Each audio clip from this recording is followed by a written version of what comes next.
Assalamualaikum warahmatullahi wabarakatuh. Berjumpa lagi dengan saya Ali Rosyidi. Pada kesempatan hari ini kita akan belajar mengenai keselamatan kerja, yakni pada kegiatan belajar 1 menerapkan keselamatan kerja pada pekerjaan elektrikal. Mari kita simak videonya.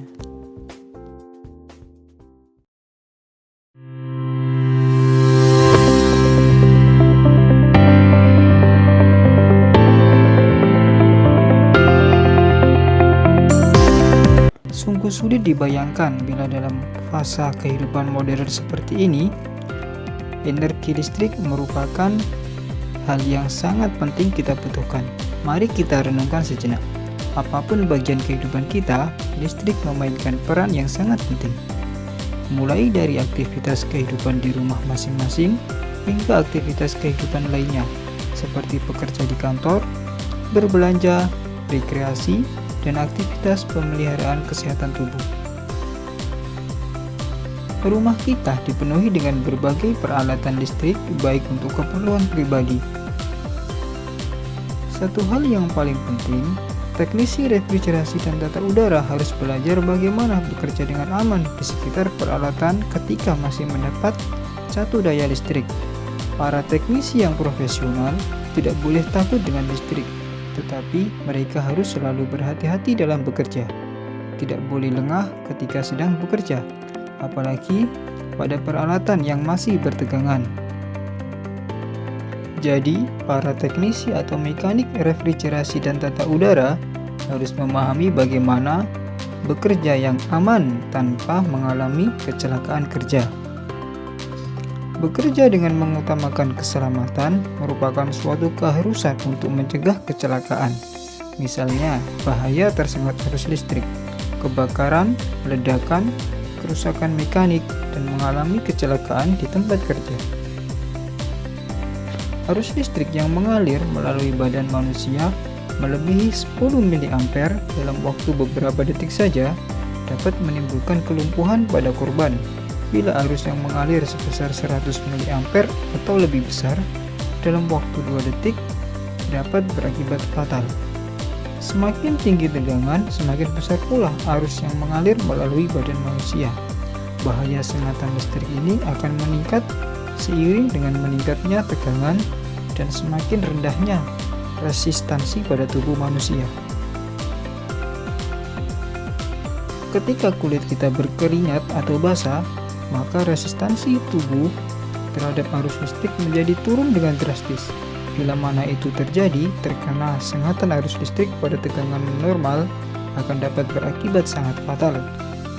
Disinilah pentingnya kita harus memahami bagaimana mekanisme tersengat arus listrik dapat terjadi, sehingga kita bisa menghindari terjadinya sengatan arus listrik ketika kita bekerja.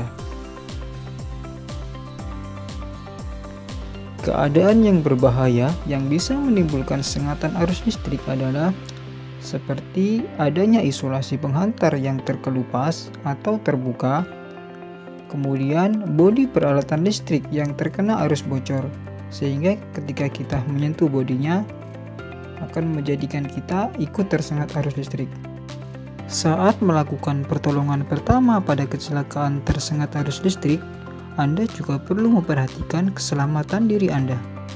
Banyak orang yang bereaksi spontan saat menolong temannya yang tersengat listrik sehingga ikut celaka dan dampaknya semakin fatal. Maka langkah pertama yang bisa dilakukan adalah mematikan sumber arus listrik. Ketika melihat orang lain tersengat arus listrik, pastikan untuk tidak langsung menyentuhnya. Pertolongan pertama saat kesetrum listrik yang paling tepat adalah memutus aliran listrik yang menyambar tubuh korban. Jika situasi cukup aman dan memungkinkan, Anda bisa mematikan sekring atau panel listrik yang menjadi sumber aliran listrik yang menyambar. Saat Anda tersengat listrik, memang sulit bagi Anda untuk melakukan pertolongan pertama terhadap diri sendiri. Namun, cobalah untuk semampu Anda melepaskan diri dari aliran listrik. Yang kedua, dorong tubuh korban dengan benda isolator. Apabila Anda kesulitan mematikan sumber listrik, berusahalah untuk menjauhkan tubuh korban dari aliran listrik. Ingat, hindari untuk menyentuh korban langsung dengan tangan kosong. Anda bisa memanfaatkan benda-benda yang tidak dapat menghantarkan listrik yang terdapat di sekeliling Anda, seperti karpet, sapu, meja, kursi, tongkat, atau benda apapun yang terbuat dari kayu, kertas, dan karet.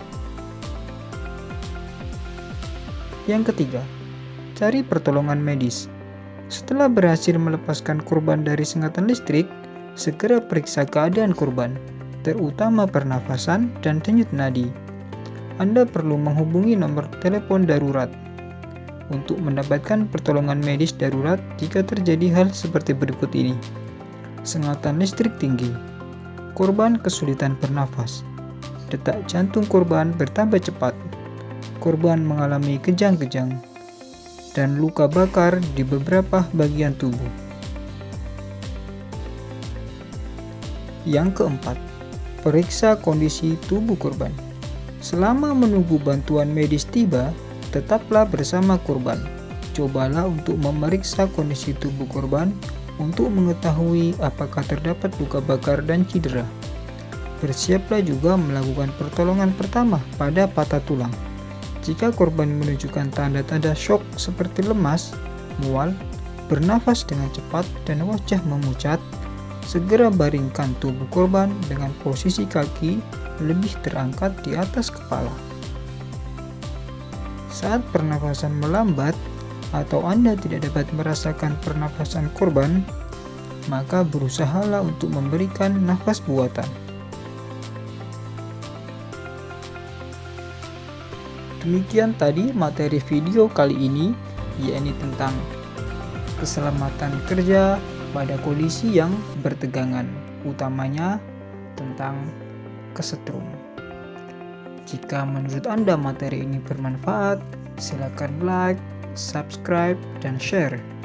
Terima kasih. Wassalamualaikum warahmatullahi wabarakatuh.